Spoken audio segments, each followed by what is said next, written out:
Hello students, आज का जो क्लास है वो है एक नया चैप्टर और बहुत ही इंटरेस्टिंग सा चैप्टर है। नाम है चैप्टर का कैलेंडर। ठीक है, तो चलिए क्लास को स्टार्ट करते हैं। यहाँ पे चैप्टर का नाम लिख लेते हैं।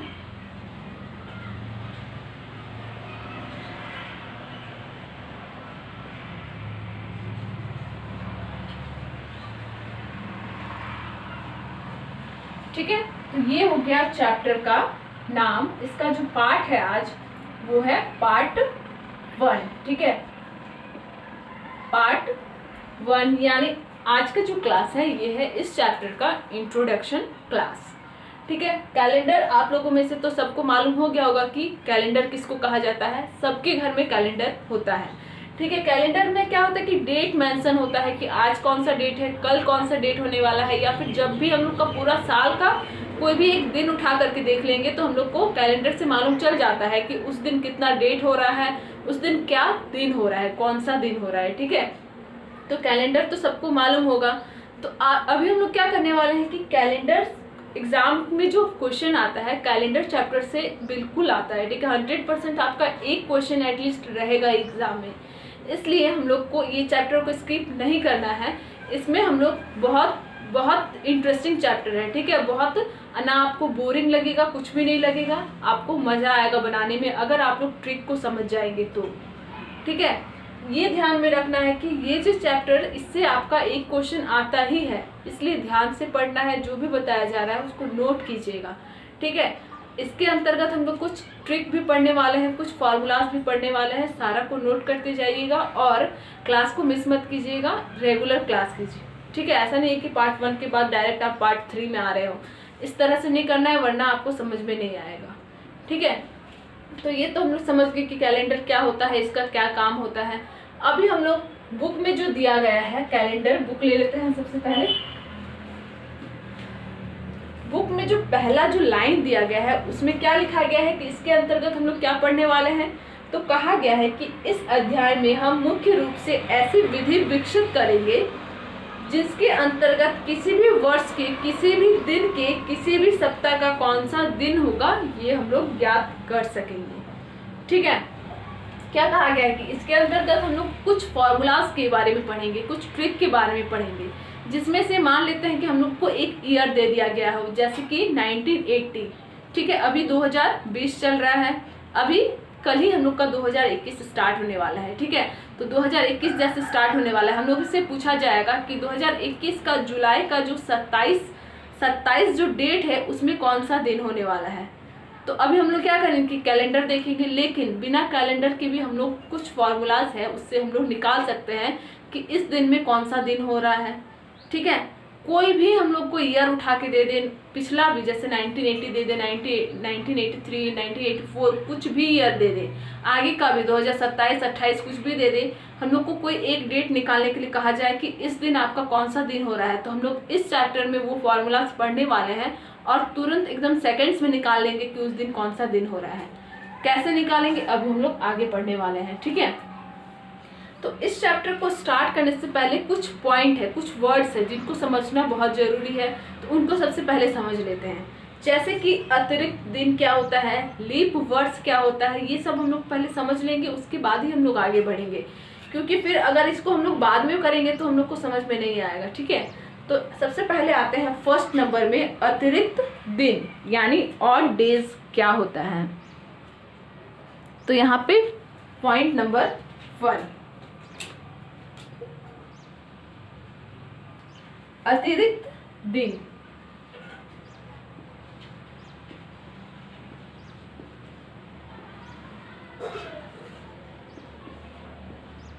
इसको इंग्लिश में हम लोग कहेंगे ऑड डेज।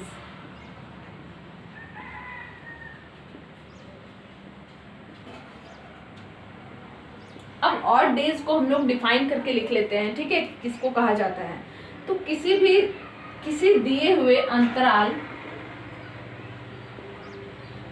किसी दिए हुए अंतराल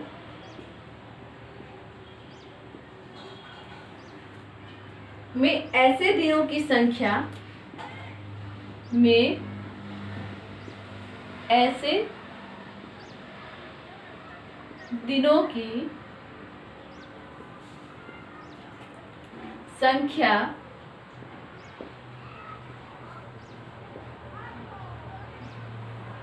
जो पूर्ण सप्ताहों की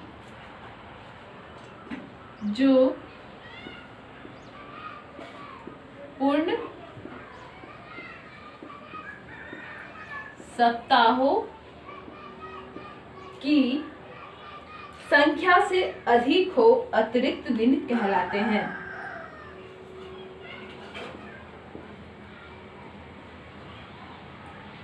संख्या से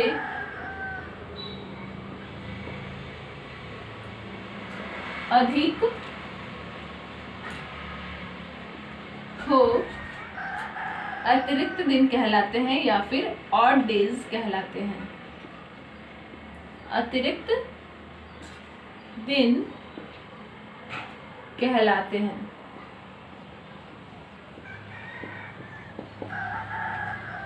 तो ये हो गया इसका परिभाषा या फिर डेफिनेशन। क्या कहा गया है? अतिरिक्त दिन में यानी ऑड डेज तो किसी दिए हुए अंतराल में ऐसे दिनों की संख्या जो पूर्ण सप्ताहों की संख्या से अधिक हो अतिरिक्त दिन कहलाता है। बहुत सारे बच्चों को तो ये इसका जो परिभाषा इतना परफेक्ट दिया गया है कि आप लोगों को समझ में आ गया होगा। मान लेते हैं कि एक सप्ताह में कितना डेज होता है? एक सप्ताह में 7 डेज होते हैं, यानी 1 वीक यहाँ पे लिख लेते हैं। एक सप्ताह बराबर 7 दिन होता है, ठीक है। यानी 1 week is equal to 7 days, ठीक है।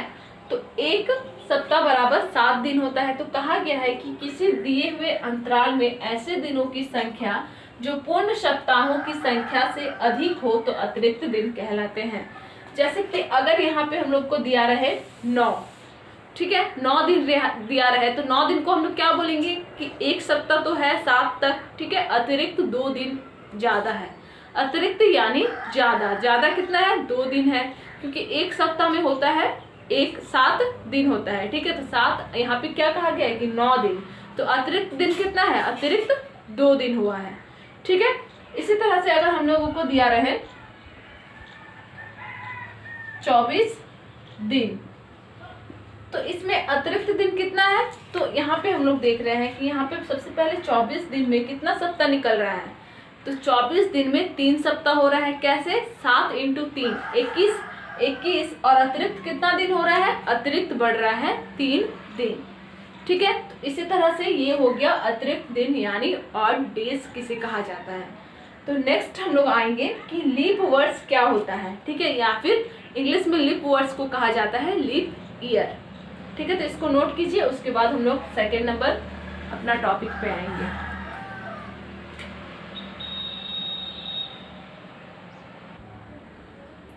तो नेक्स्ट पे आते हैं लीप ईयर यानी लीप साल।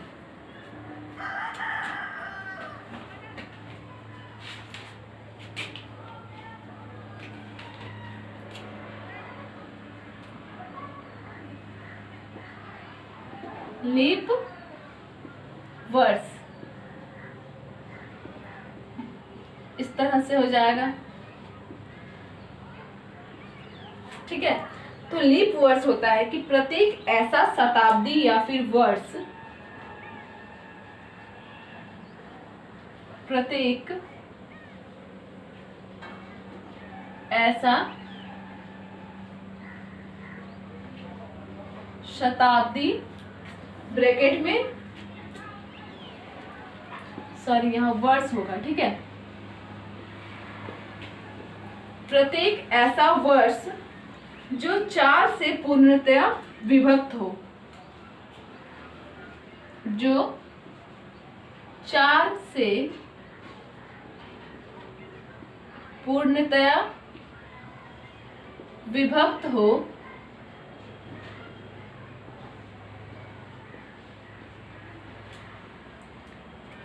तथा प्रत्येक वह शताब्दी तथा प्रत्येक वह शताब्दी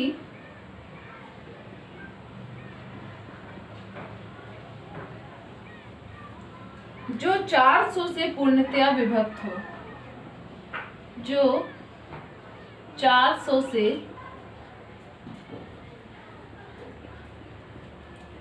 पूर्णतया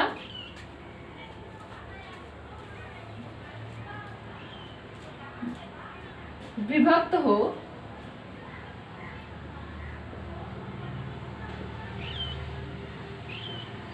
लीप वर्ष कहलाता है।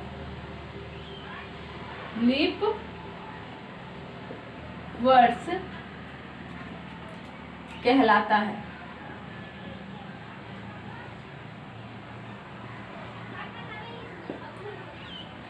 स्पष्ट है कि जो शताब्दी 400 से विभक्त ना हो वो लीप वर्ष नहीं होगी।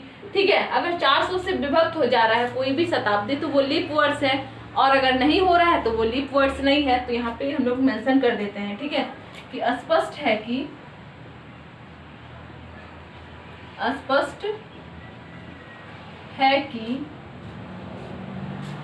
जो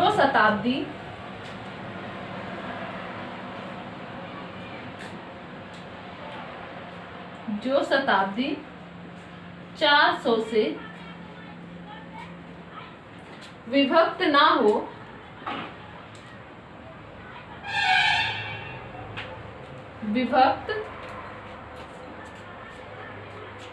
हो, वह लीप वर्ष नहीं होगा। लीप वर्ष नहीं होगा।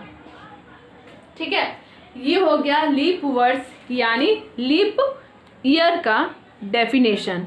ठीक है, इसमें क्या कहा गया है कि प्रत्येक ऐसा वर्ष जो 4 से पूर्णतया विभक्त हो तथा प्रत्येक शताब्दी जो 400 से पूर्णतया विभक्त हो लीप वर्ष कहलाता है। स्पष्ट है कि जो शताब्दी 400 से विभक्त नहीं होता है वह लीप वर्ष नहीं है। सबसे पहले तो यहाँ पे बात आता है कि साधारण वर्ष क्या होता है। साधारण वर्ष यानी 365 दिन। लीप वर्ष यानी 65 के एक ज्यादा 366 दिन को कहा जाता है लीप वर्ष। यहाँ पे लिख देते हैं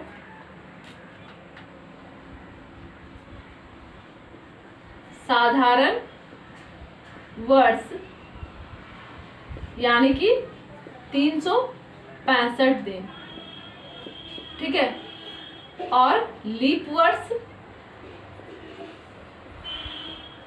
यानी 366 दिन।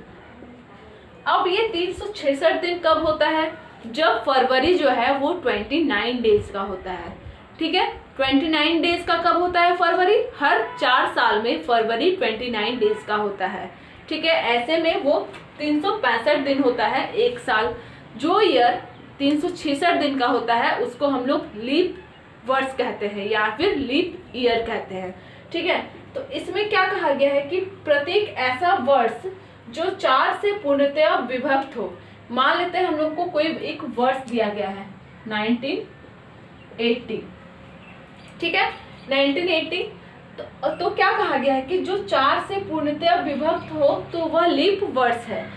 इसमें यानी हम लोग से पूछा गया है कि क्या ये 480 दिन जो है वो 365 दिन का था या फिर 366 दिन का था। ये हम लोगों को यहाँ पे पूछा गया है तो कि लीप वर्ष है या नहीं, यानी ये 366 दिन का है या नहीं है। तो यहाँ पे क्या कहा गया कि 4 से पूर्णतया विभक्त हो। तो ये 4 से विभक्त हो रहा है, बिल्कुल ये 4 से विभक्त हो जा रहा है। हम लोग को ये पूरा करके नहीं देखना है। ठीक है, सिर्फ क्या करना है, लास्ट का जो 2 अंक है उसको हम लोग 4 से डिवाइड देंगे। अगर ये कट जा रहा है तो ये क्या है, ये लीप वर्ष है। अगर ये नहीं कट रहा है तो ये लीप वर्ष नहीं है।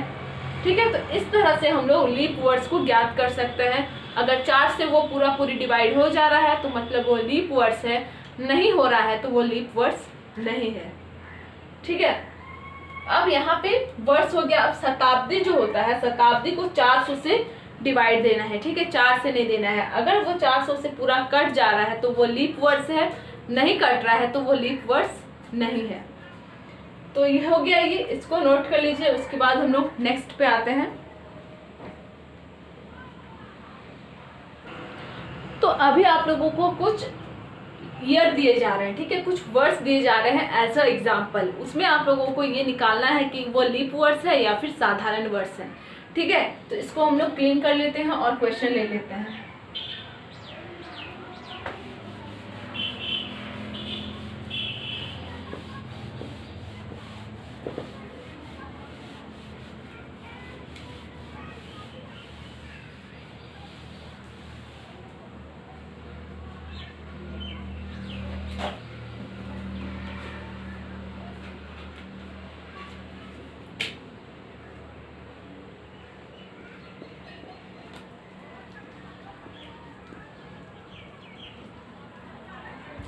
यहाँ पे साधारण और यहाँ पे लीप, ठीक है। अगर लीप रहेगा तो यहाँ पे इस तरह से टिक लगाना है, अगर साधारण रहेगा तो यहाँ पे टिक लगाना है, जो नहीं है उसको इस तरह से काट देना है, ठीक है।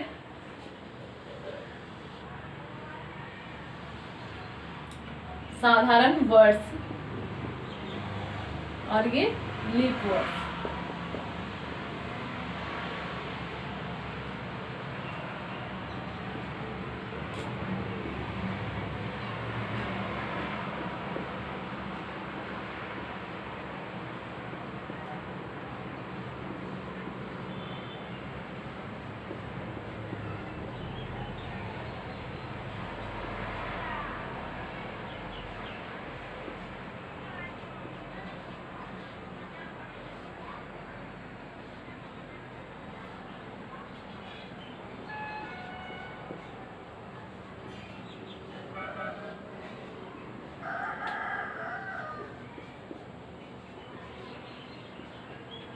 ठीक है, यहाँ पे कुछ प्रश्न है, इसमें से चेक करना है कि कौन साधारण वर्ष है और कौन लीप वर्ष है, ठीक है। तो जिनको आता है वो कीजिए, जिनको नहीं आता है वो 1 मिनट रुकिए, उसके बाद हम लोग इसको साथ में बनाएंगे, ठीक है। तो यहाँ पे नहीं आने का सवाल तो नहीं आ रहा है, क्योंकि बहुत अच्छे तरीके से आप लोगों को बताया जा रहा है। बस क्या करना है कि देखना है कि 4 से कट रहा है या नहीं कट रहा है। अगर ये कट जा रहा है तो ये लीप वर्ष है, नहीं कट रहा है तो ये लीप वर्ष नहीं है, साधारण वर्ष है, ठीक है। तो यहाँ पे पहला जो है वो क्या है, 1620, ठीक है, 1620 है। इसमें हम क्या करेंगे, सबसे पहले इसको 4 से डिवाइड देंगे। तो क्या करेंगे कि 4 से पूरा को डिवाइड नहीं देंगे, सिर्फ 2 को डिवाइड दे देते हैं, ठीक है। अगर ये 2 अंक जो 4 से कट जा रहा है, मतलब ये पूरी 4 से कट जाएगा, ठीक है। ये ट्रिक है, ठीक है। इस 4 से क्या 4 का पहाड़ा में 20 आ रहा है, तो 4 पचे 20 आ रहा है, यानी ये पूरी कट जा रहा है। तो ये क्या है, ये लीप वर्ष है, साधारण वर्ष नहीं है। सेकंड क्या है, 1860। क्या ये 4 से कट रहा है, तो 4 से ये कट जा रहा है। कैसे कट रहा है, 4 एकम 4, ये इसको दे दिया 2, तो ये 20 हो गया, 4 पचे 20, ठीक है। तो ये पूरी कट जा रहा है, यानी ये भी लीप वर्ष है, साधारण वर्ष नहीं है।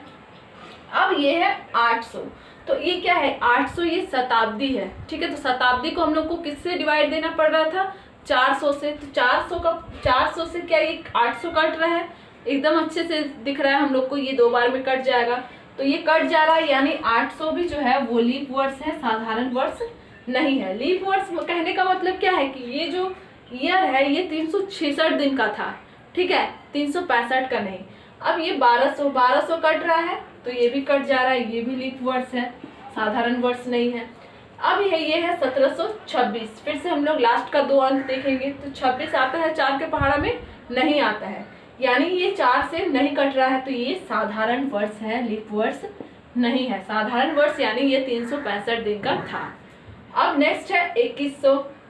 यहाँ पे क्या है, 00 है, ये भी कट रहा है 4 से, नहीं कट रहा है, तो ये हो जाएगा साधारण वर्ष, लीप वर्ष ये नहीं है। उसके बाद है 2008, ये कट रहा है 4 से, ये कट जाएगा, ठीक है, कितने बार में, 02, ठीक है। तो ये भी ये क्या है, ये है लीप वर्ष, साधारण वर्ष नहीं है। अब आने वाला जो हम लोग का आने वाला ईयर है 2021, क्या वो लीप वर्ष है या फिर साधारण वर्ष है? यानी 2021 365 दिन का होगा या फिर 366 दिन का होगा? तो यहाँ पे 21 क्या 4 से कट रहा है? नहीं कट रहा है, यानी ये साधारण वर्ष है। ठीक है, 365 दिन का होगा हम लोगों का 2021। ठीक है, तो इसी तरह से हम लोग ज्ञात करते हैं कि साधारण वर्ष कौन सा है और लीप वर्ष कौन सा है। कोई भी आगे वाला साल हो या फिर पिछला हम लोग को दे दिया जाए, हम लोग उसको निकाल सकते हैं कि ये लीप वर्ष है या नहीं है। ठीक है, तो ये हो गया ट्रिक। क्या करना है कि बस लास्ट का 2 अंक को हम लोगों को देखना है कि वो 4 से कट रहा है या फिर नहीं कट रहा है। ठीक है, तो ये तो एकदम अच्छे तरीके से समझ में आ गया होगा। इसी तरह से अपने से आप लोगों को 10 और इसी तरह से वर्ष लेना है और खुद से देखना है कि वो साधारण वर्ष है या फिर लीप वर्ष है। ठीक है, ये करके रखना है। तो आज के लिए बस इतना ही। नेक्स्ट क्लास में हम लोग फिर से कैलेंडर चैप्टर का कुछ इंटरेस्टिंग फैक्ट्स को समझेंगे। तो आज का क्लास यहीं पे समाप्त होता है।